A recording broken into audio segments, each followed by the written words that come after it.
তৃতীয় কোনো পরিকল্পনা হিসেবে উত্তরার ঘটনা ঘটানো হয়েছে কিনা সেইটারও তদন্ত করা দরকার। আমরা কোনোটা নিশ্চিতভাবে বলতেছি না এই জন্য এটা হয়েছে, কিন্তু হয়েছে কিনা রাষ্ট্রীয় তদন্ত দরকার, সেই দাবিও আমরা করতে চাই। এই ঘটনার সাথে ন্যূনতম যারা জড়িত আছে তারা দায় এড়াতে পারে। সেই চীন থেকে ক্রয় করা এই বিমানগুলির বয়স প্রত্যেকটা বাচ্চার বয়সের 3 গুণ বেশি, ফিটনেসহীন, মেয়াদ উত্তীর্ণ প্রশিক্ষণ বিমান এখনো কেন চলবে?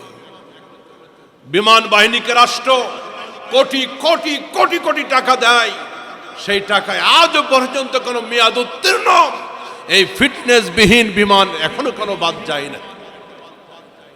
প্রায় প্রায় আমরা প্রশিক্ষণ বিমান বিধ্বস্ত হওয়ার ঘটনা দেখতে পাই।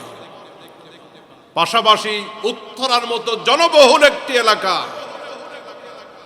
ঘনবসতিপূর্ণ একটি এলাকা, এই জায়গায় প্রশিক্ষণ বিমান কেন উড়বে এটা আমাদের জানতে হবে। কথা বলেন ঠিক কিনা?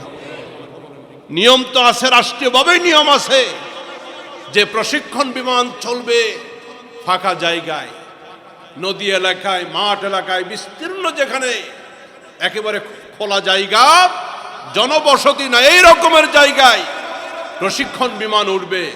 উত্তরার মতো জায়গায় কেন